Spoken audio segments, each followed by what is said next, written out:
Good afternoon, everybody. Welcome to a video version of the Spreadsheet Sports DFS podcast.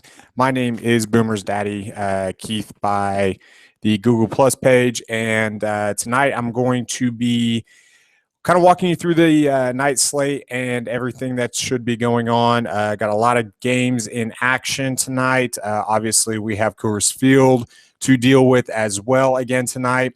Got a new Red Sox-Yankees series to deal with. And got some rookies on the hill. So should be a fun night in DFS, and we should have a lot of fun.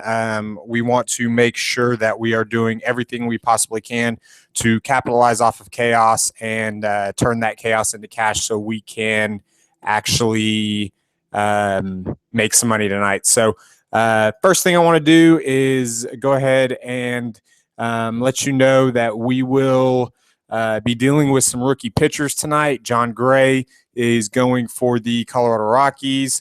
We have a bullpen game for Seattle, it looks like. Vidal Nuno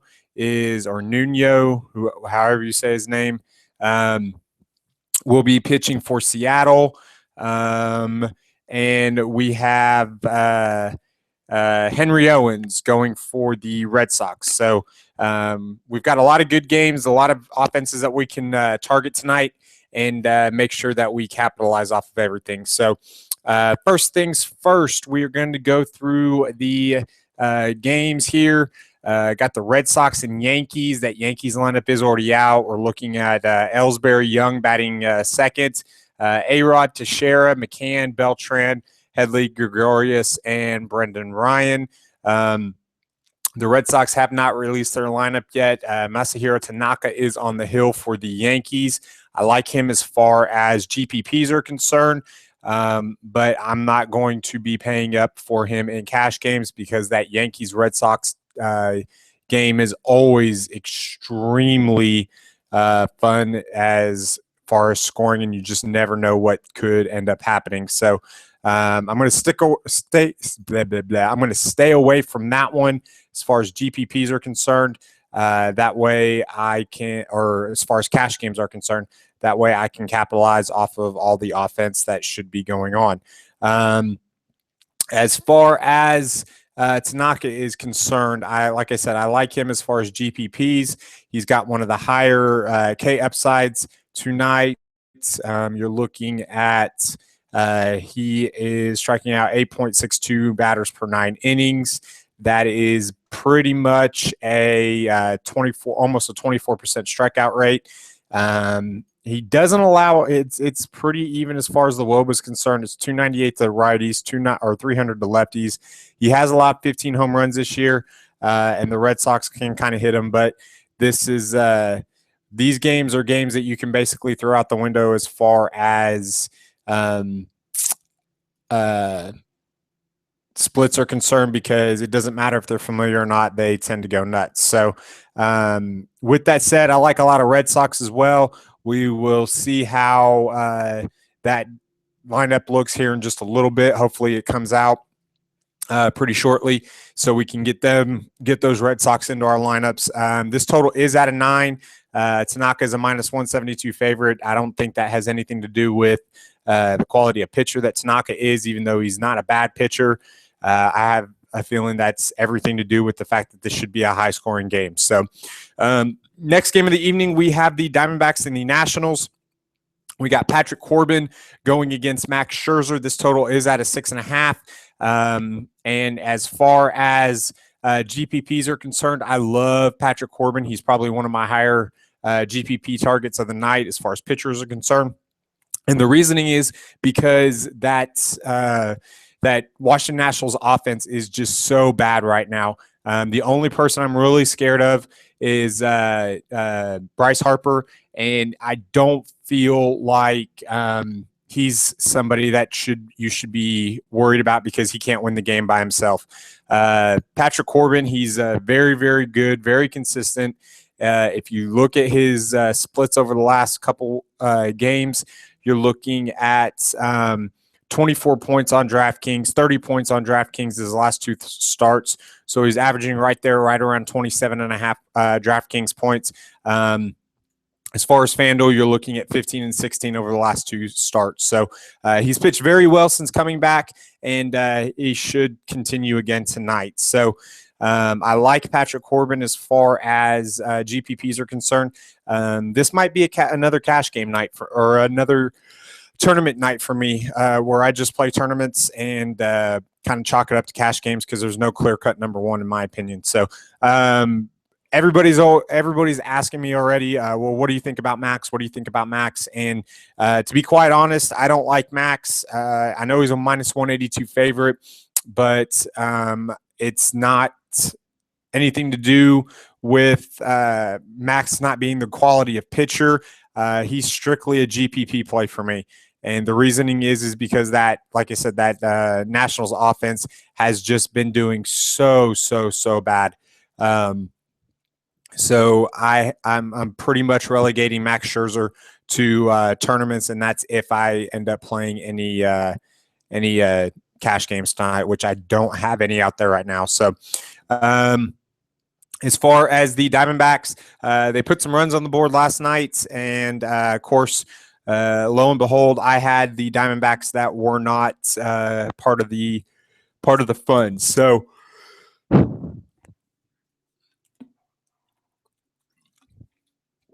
next game we've got is the Cubs and Pirates.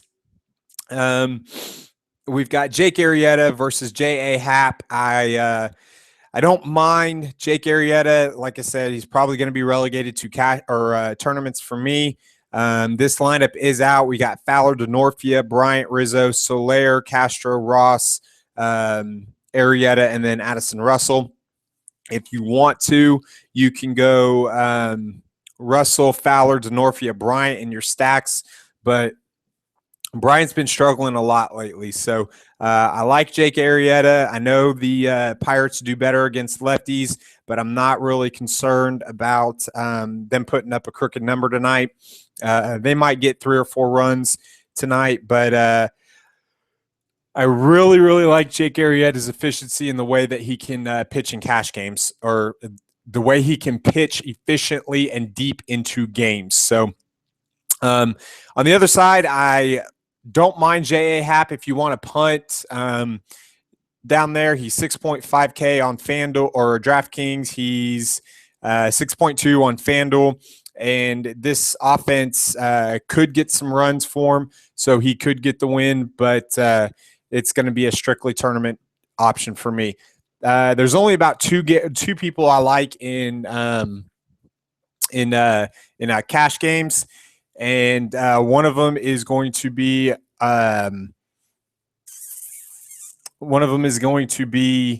where did it go?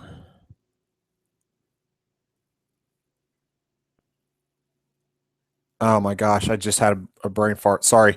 One of them is going to be, there he is, Danny Duffy going against the Tigers. He pitched very well against them last time. He's kind of owned the Tigers in his career, and I like the ability for the Royals to get ahead and get onto Justin Verlander a little bit. As far as that's concerned, the Royals are going to be extremely low owned. You've got Alcides Escobar as a minimum option punt play at shortstop, Ben Zobrist, Lorenzo Cain, Hosmer, Morales, Moustakas, Perez, Rios, and Infante. I really like that lineup. Obviously, they do a lot of damage, especially against good pitchers. So as far as the Tigers are concerned, you're looking at Rajay Davis, Jose Iglesias, Ian Kinsler, Victor Martinez, who's only 2.6K. If you're playing cash games tonight, then this is one of those times where you just basically plug VMart into your lineups and go on to first base. The reasoning is because he's so cheap on FanDuel, so you'll be able to get a extreme value out of that, especially with him batting in the cleanup spot.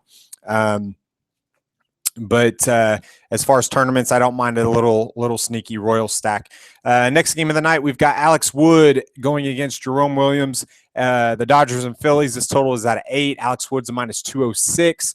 And if you look at the BABIP that Alex Wood has allowed, the Phillies have actually owned him lately. Jerome Williams is allowing a 344 BABIP with a 414 WOBA to righties and a 354 WOBA to lefties. If I'm targeting anybody in this game, it's going to be the right-handed bats of the Los Angeles Dodgers. He's allowed 15 home runs to righties versus 2 home runs to lefties. So you're looking at Yasiel Puig, Howie Kendrick, Jimmy Rollins. I think Adrian Gonzalez is going to be one of the higher-owned plays of the night. Alex Guerrero's batting 8th tonight. So I don't mind – excuse me. It's been a long day. I don't mind you actually going around and just going with the right-handed bats of the Dodgers. You go Howie and then Puig and then Guerrero. Maybe throw in one more if you're going to go 4 on DraftKings, but I'll stick to those 3 on FanDuel. So as far as the Phillies are concerned, they've kind of beat up Hap a little bit. So I like Darren Ruff at minimum salary, $2.2K on FanDuel. Ryan Howard's not a bad option, except his price has creeped up there. He's 3.7K. But you're looking at Cesar Hernandez is 3 for 8. Let's see. Darren Ruff is 5 for 12. Carlos Ruiz is 6 for 9. So the Phillies have actually kind of hit him pretty hard. So I don't mind a little Philly stack if you're going to go contrarian and try to capitalize off of that. It wouldn't be a bad idea and a bad way to go. So especially since he's such a high favorite, I think the Phillies are going to be really, really low owned, but the Dodgers are going to be extremely high owned. So keep that in mind. As far as the next game, we've got the Twins versus the Blue Jays. We've got Troy Tulowitzki leading off again. I absolutely love this move. I've said it, I can't tell you how many different times.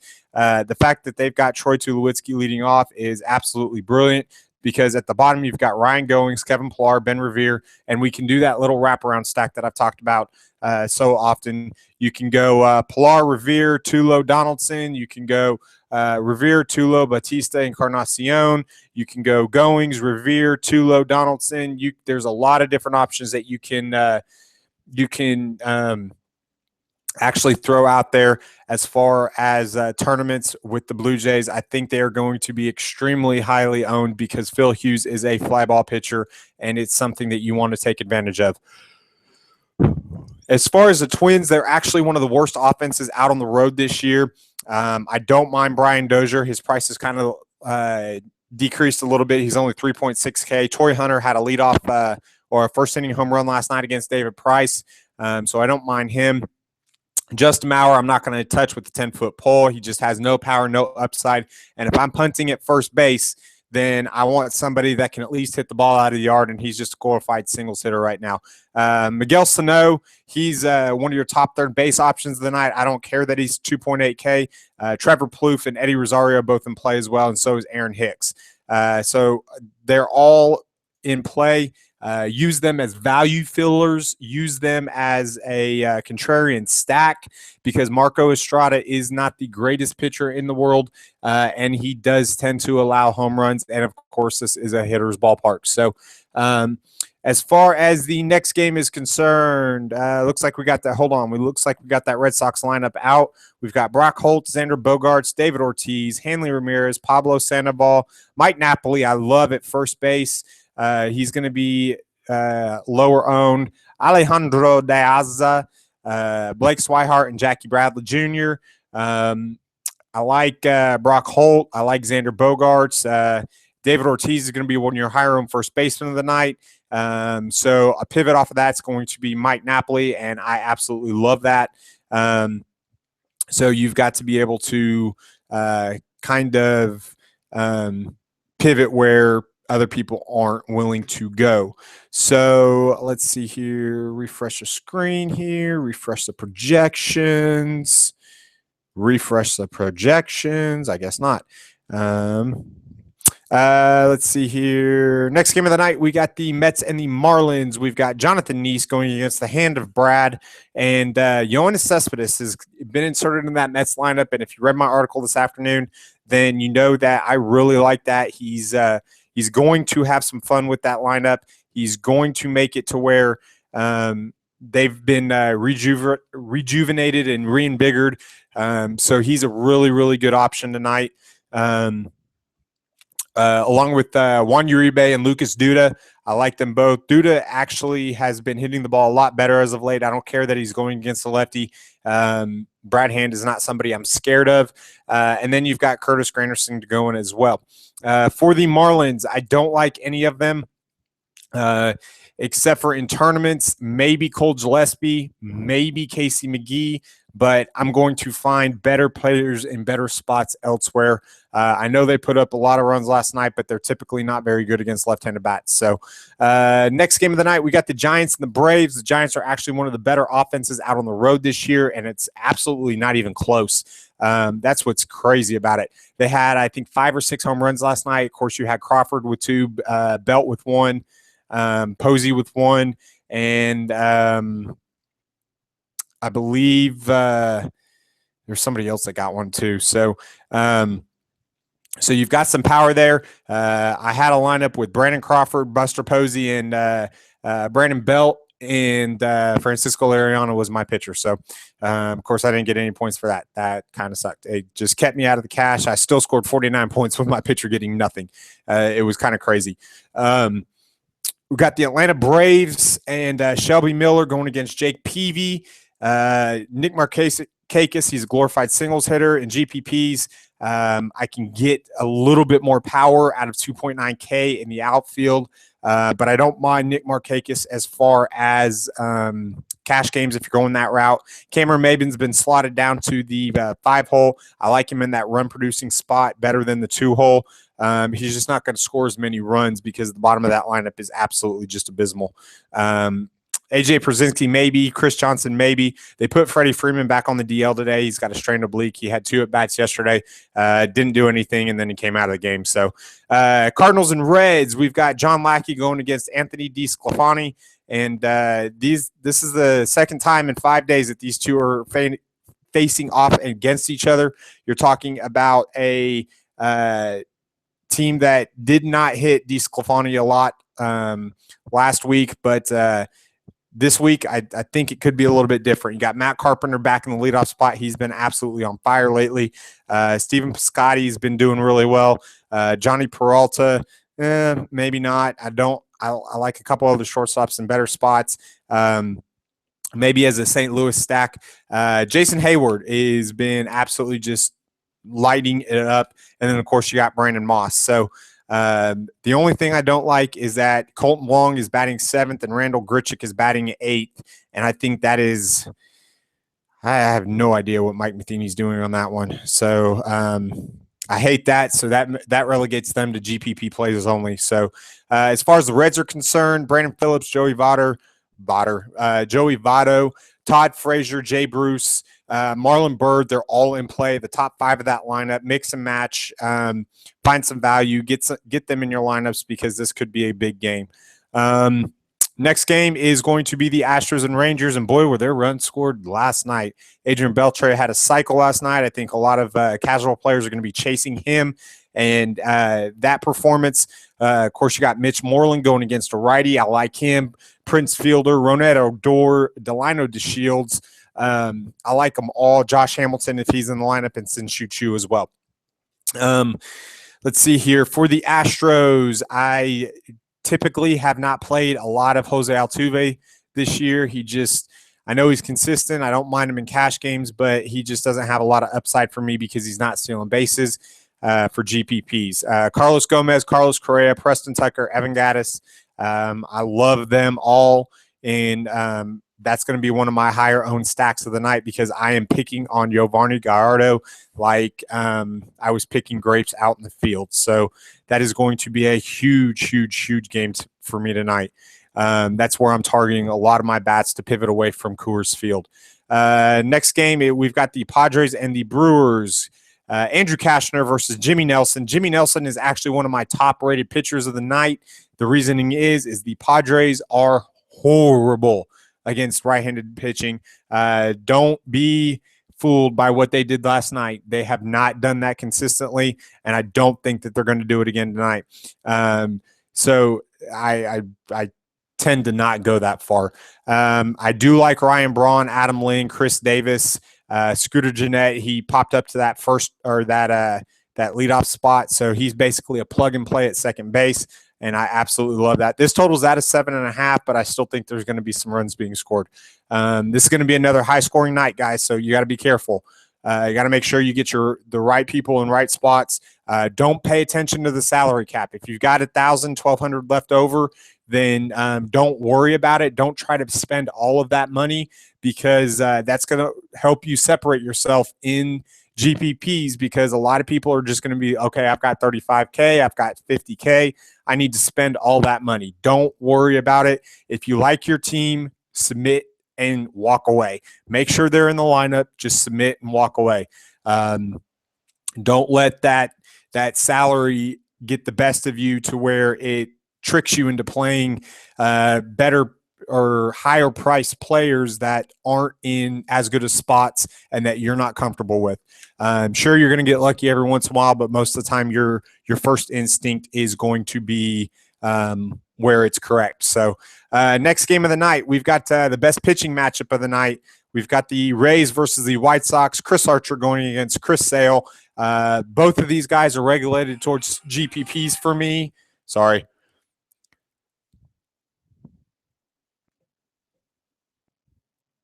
Both of these guys are going to be regulated towards GPPs for me.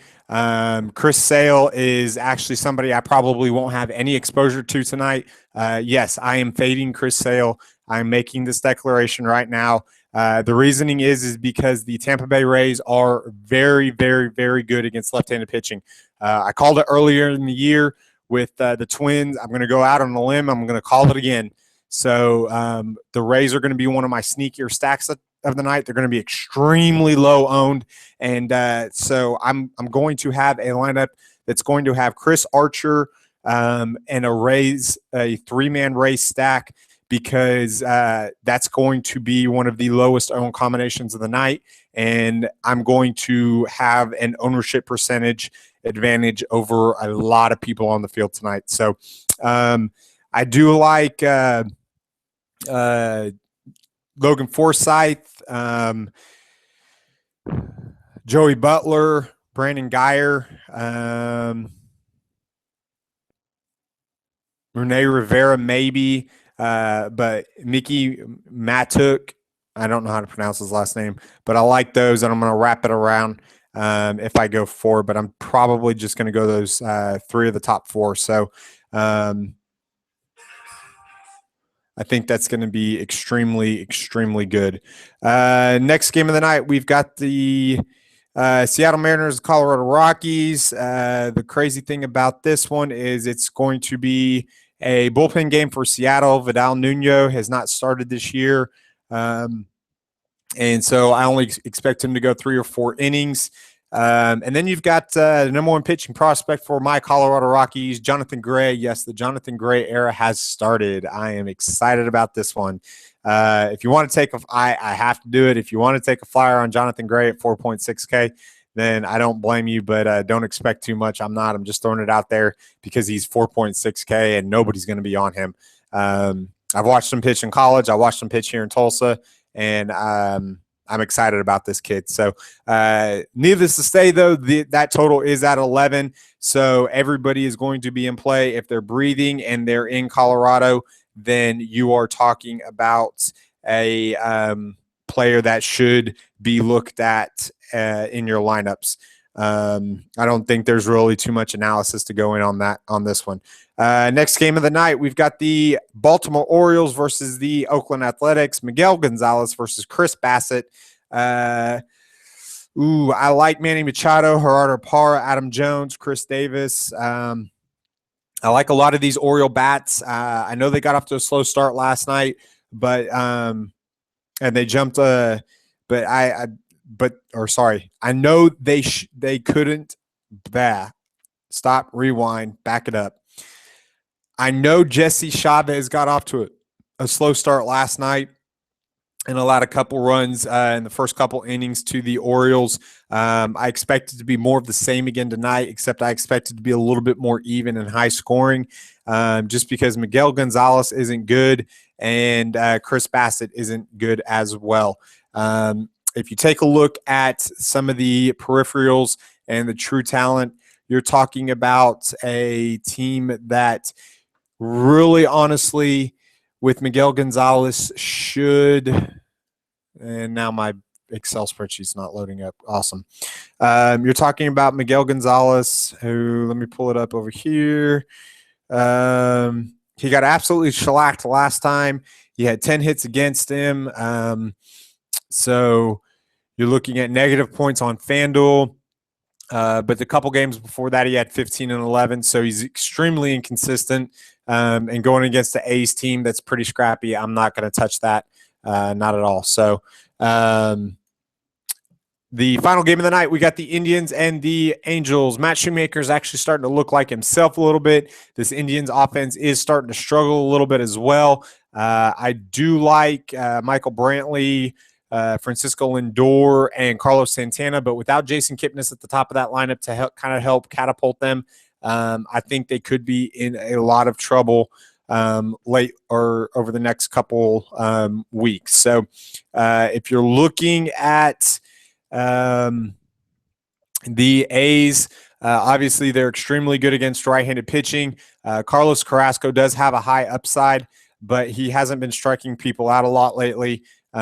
You are looking at, over the last couple games, 7-5, 6-7, 5. I want him to be more up to that 10 or 9, 10, 11, 12 range. That's going to allow me to get there. Now, Carlos Carrasco did have 19 points last time out, but the couple times before that he had 3, 11, 12, 4, and then you go back to 26 or 24, 17, 9, and 15. So I don't mind him as far as a GPP play, but I'm going to be targeting Angels bats against him rather than Carlos Carrasco on the mound. So that should give you a little bit of an idea of exactly where I'm going. Like I said, sneaky stacks of the night are going to be the Royals and the Tampa Bay Rays. I believe those are going to be two of your lower-owned teams tonight just because of the quality pitchers going against them. I also believe that Red Sox-Yankees game is going to be very extremely highly owned, along with the Rangers and Astros, and, of course, the Rockies and Mariners. So good luck tonight, guys, in your GPPs, your cash games. If you have any questions, just tweet at me at BoomersDFSDaddy on Twitter. You can reach me at the Spreadsheet Sports Google Plus page, and you can also reach me at Twitter on @SheetSports. For Spreadsheet Sports, this is BoomersDaddy signing off. Good luck tonight.